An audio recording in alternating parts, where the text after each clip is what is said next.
Speaker, under Kentucky law, for a will to be valid, it must be signed by the testator and two present witnesses.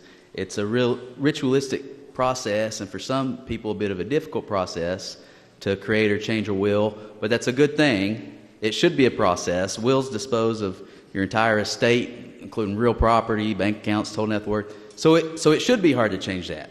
However, when it comes to tangible personal property, many states, testators, and probate attorneys feel a more accessible option should be available. It is common practice for a will to refer to a separate writing so that a testator may devise a his or her personal property. Think of things like quilts and collectibles.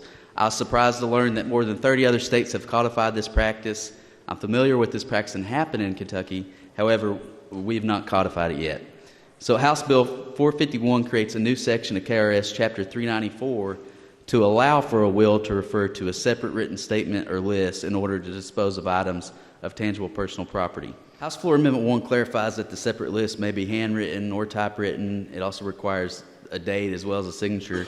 So in conclusion, this bill would allow a testator to dispose of tangible personal property in a separate writing that must be referred to in the will, of items that are not otherwise specifically bequeathed.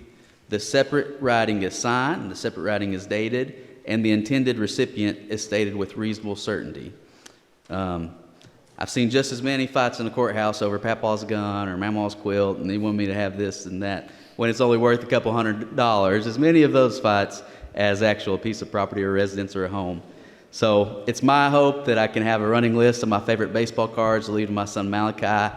Today would be a Barry Larkin autograph. In the future, who knows which Cincinnati Reds Hall of Famer it'll be.